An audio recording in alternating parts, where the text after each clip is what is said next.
Welcome to Get Moxie, the lifestyle talk show, where we'll be delivering invigorating and solution-focused conversations which will cause your life to be your best life. Welcome your host and lovely life coach, Ms. Nellie B., and the Moxie gent himself, Mr. Eli Isabel. So get ready to enjoy your life, but do it right, because it's time to get Moxie.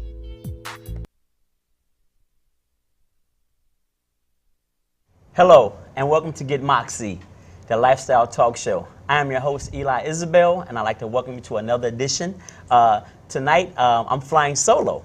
Normally, I'm with my lovely co-host, the Coach Nellie B., but she is away tending to some other Moxie business tonight, so I'm going to be handling things on my own tonight. First and foremost, before we get started, I'd like to shout Coach Nellie B. out. This past weekend, she was honored at the Sister I Got Your Back conference. She was honored as an ordinary woman doing extraordinary things by Miss Lisa Savage and Shay Marriott at their first actual conference at the Chase Center. So I want to give Nellie a big, giant shout out and say congratulations, very proud of you. She does a lot of work in the community. She's definitely in tune with the children of today and trying to make a difference. So honor well deserved. And I just want to say, you know, congratulations, Nellie, and definitely am proud of you. And sister, I got your back. Tonight, we're going to be talking about the truth about sexuality. And I have two very cool gentlemen here with me to my left and right.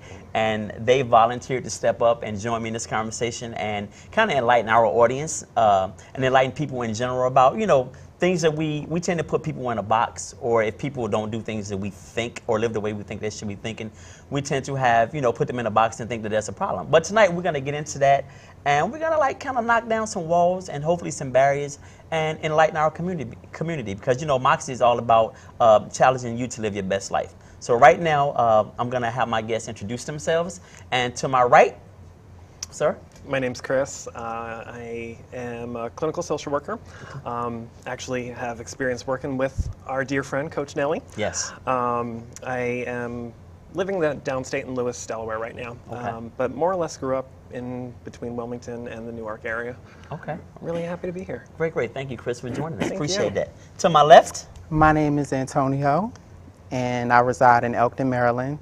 Okay. I'm a cashier at Redner's Warehouse Markets. It's actually a grocery store, and that's what I do. Okay. Yeah. All right, all right. Yeah. So again, thank you gentlemen both for being here. I want to kind of get into our subject because this little 30 minutes, it goes by really fast. Sure. And I have a feeling that I have some talkers here who are going to help me enlighten our audience. Some. So they're going to help us enlighten our audience. So, you know, we're just going to really get right into some of maybe the challenges of dealing with our own sexuality and kind of talk about that a little bit. So I would like to just maybe start out basically by saying, how would you identify yourself? You know, me, I personally identify as a gay man. Okay. I identify myself as a gay man as well. Okay. All Yeah. right. All right. So I know now, especially today in 2015, do you guys think that you know, carrying those titles or living that particular lifestyle, things are a little bit easier than they were, say, maybe 10, 15, 20 years ago? Sure. Absolutely. Yeah. You know, we all grew up watching TV, and for the longest time, when you think of like the early 90s, Pedro Zamora on The Real World, he was the first gay person that came into people's homes on the TV. And then there was Matt from Melrose Place, and it was so scandalous that Matt kissed his boyfriend that he was dating, and even though you didn't actually see the actual kiss on screen, that was so earth-shattering, groundbreaking, and to think now that we now have our own channel. Wow. Yeah, absolutely. That's, you know, that's not very long ago, and so I definitely think in some ways there's more awareness about gay culture, you know, lifestyle, if you want to call it that. But I think it's also important to remember that, you know, those names, labels like gay, straight, lesbian, bisexual, you know, sexuality anymore kind of is on this spectrum. Right. So sexuality can be kind of fluid. Right, right. Okay, okay. So I want to ask each one of you an individual question, and I'm going to start with Antonio on this one right here. Same question, but I want your your perspectives. So Antonio, being an African-American man, have you found that it's been more challenging to be who you are in our community? It's definitely challenging. And what are some of the things that you've had to face or deal with? Maybe even from just a community or maybe even family members?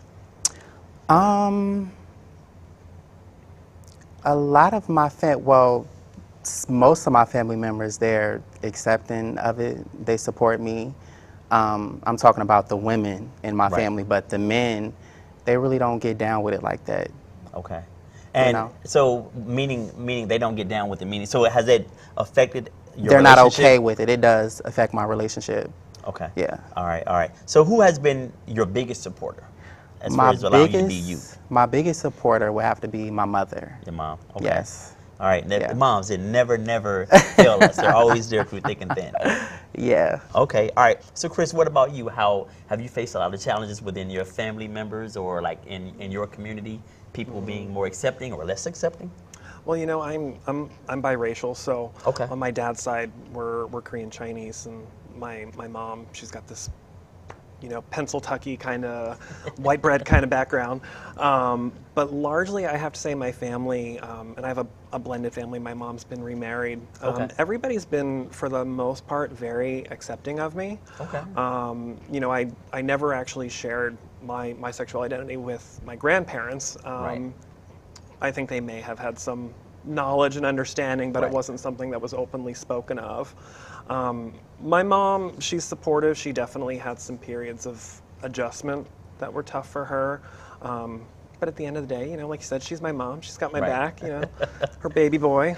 Right. So speaking of grandparents, you know, we're talking about the older generation, old school, so to speak. What has been the reaction, or you know, so you say you never openly discussed it with them, but you sure they know. What do you think the reaction would be? Because that's a whole different generation. Sure. So what do you think that would be like? You know, it's hard to say because in the Asian culture, there's a lot of understanding that you don't cause dishonor to your family, and Right. you don't, you know, kind of put your business out there. Okay. You know, you kind of save face. So I'm not quite sure how she would have reacted.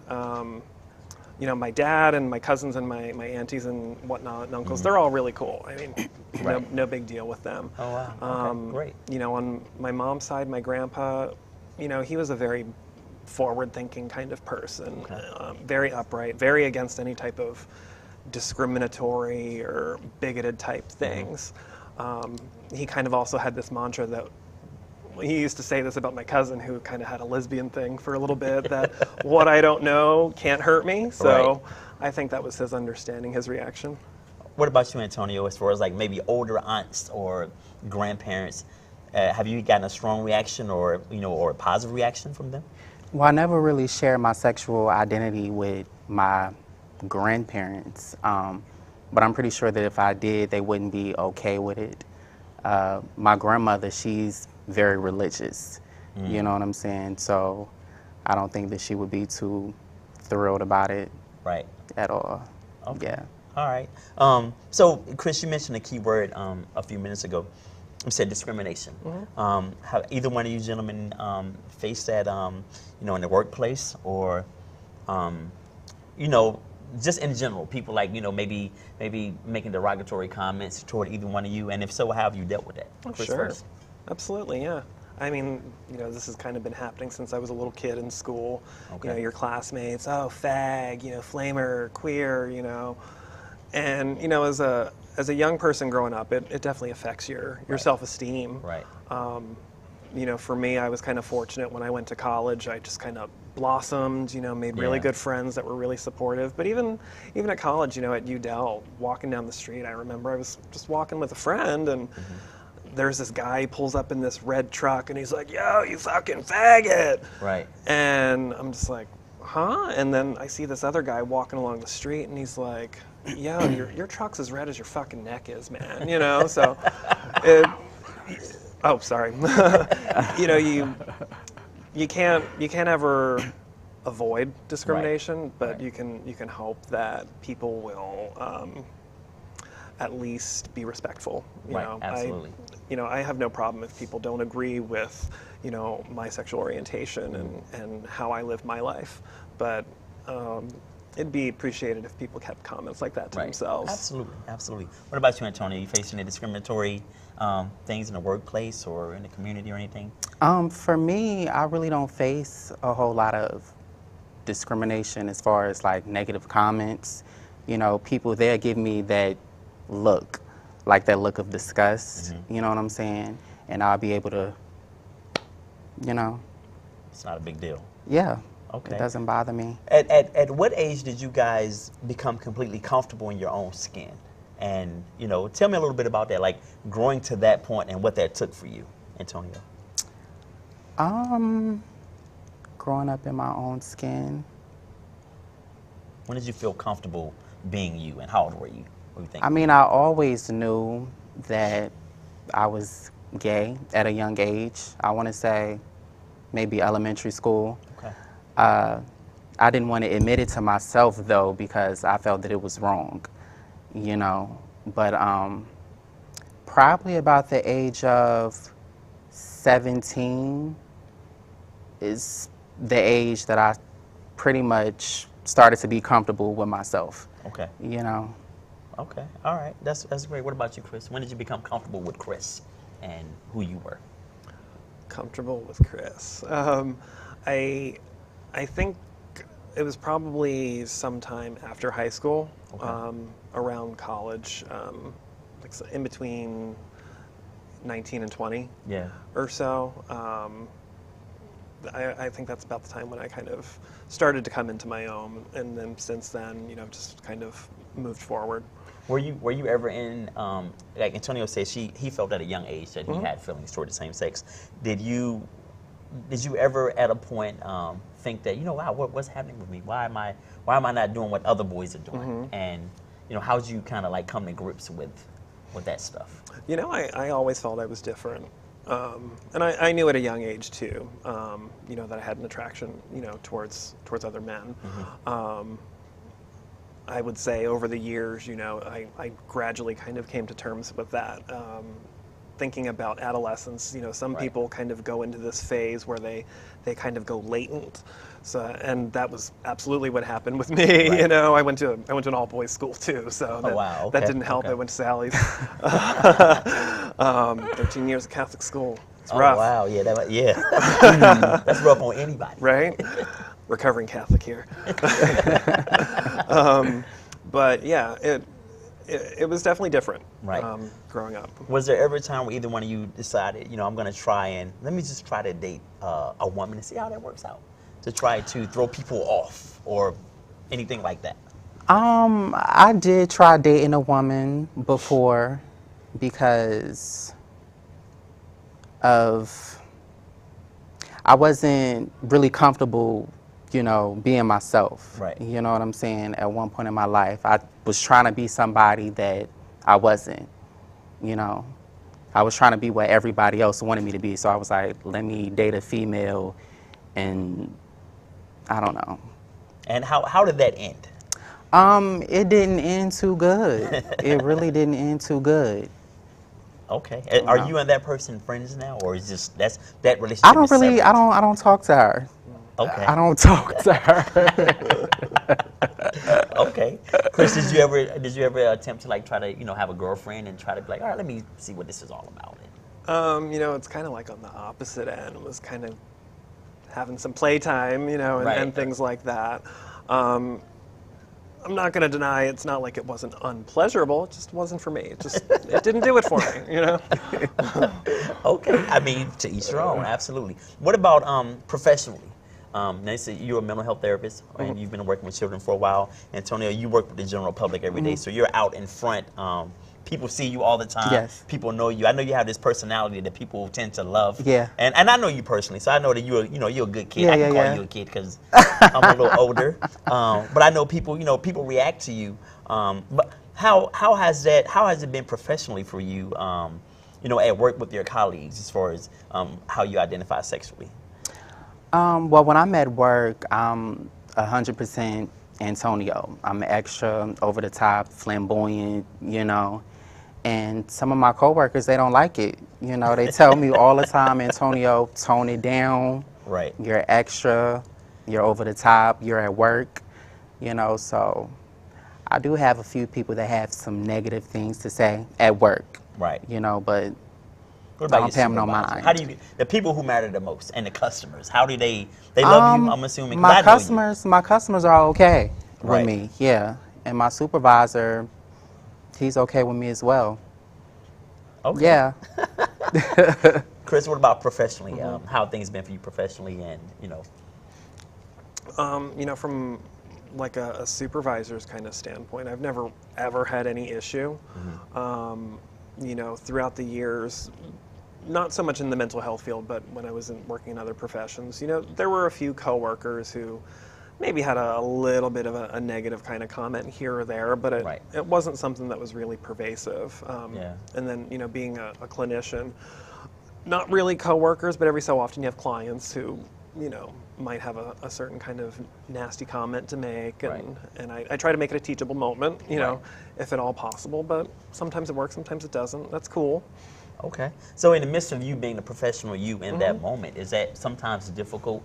Because you're human at the end of the day. Yeah. Is it sometimes difficult to maintain that professionalism when you have some little kid who's being a knucklehead? Right. You know what I'm saying all kind of crazy stuff? Sure. You know, I think for me, when it was working with children, it was easier to redirect, you know, some of that behavior, and certainly with a teachable moment, it was a little bit easier.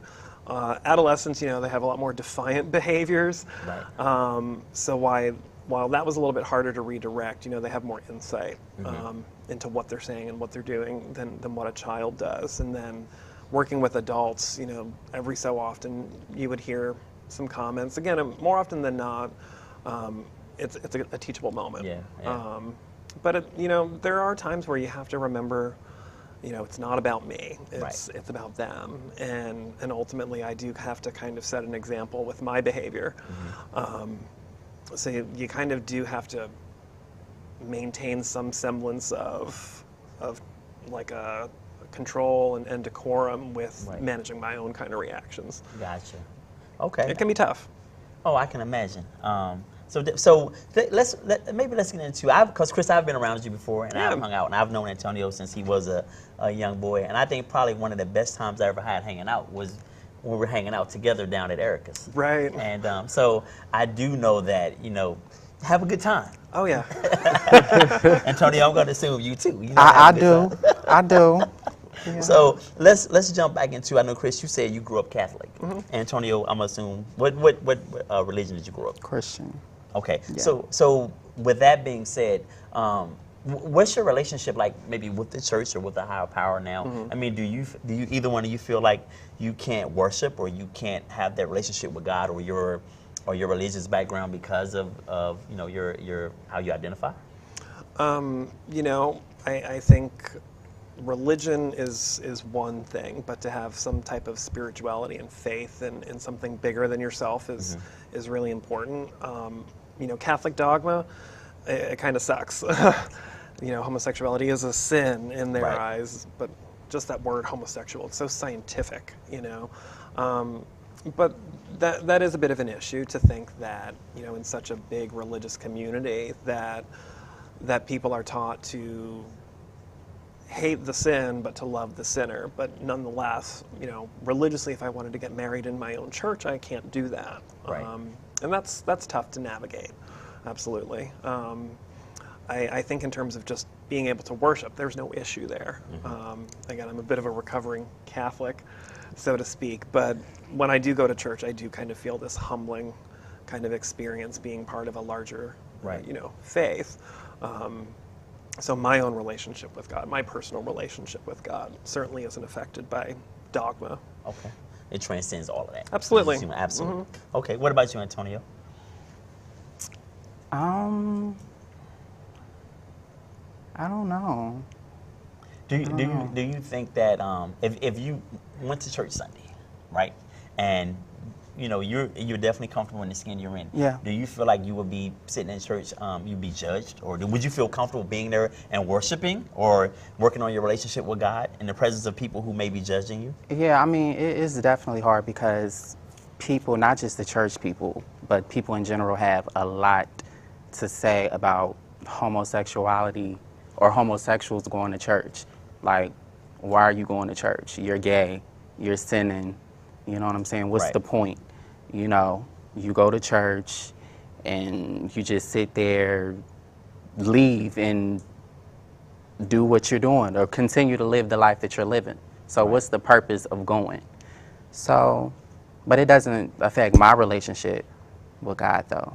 I think I find that more than anything comical, because I think I'm going to say church folk. I'm not going to point out any particular religion, but I think church folk, you know, are the most judgmental.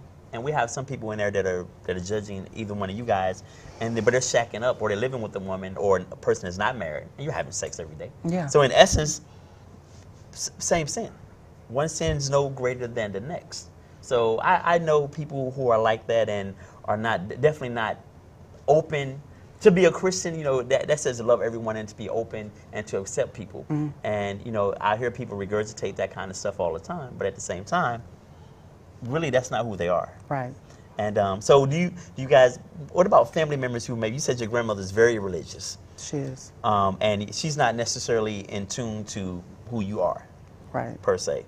What do you think that conversation would be like? Because we're talking like Holy Ghost, Bible thumper, grandma. I mean, even though she's religious, she still loves me at the end of the day. Right. You know, so I know that there wouldn't be any type of judgment, you know, you going to hell, and it wouldn't be none of that. I mean, she'll keep it real with me and give me the word, give me a Right. scripture, but it wouldn't be any type of judgment. Okay, definitely. Yeah. So what is probably one of the most positive things that you've experienced of just simply being who you are? Chris? I think, you know, the friends that I've made in my life, meeting people who really accept everything about me and who really love me for me, they care about me. I think that's been the most wonderful and rewarding thing in being open and out with my sexuality. Right. Okay. What about you, Antonio? The positive thing that I'm experiencing is freedom. I feel like I'm finally able to be who I've always wanted to be. Right. There was a point in my life where I was scared to be who I am now. You know what I'm saying? So I just feel free. Right. Okay. So what about like relationships, like, you know, meeting that one? And I know legislation now, there are laws that where people can get married, same-sex couples, you can be on someone's insurance. You know, I think as a whole, society is becoming more accepting of same-sex couples and things of that nature.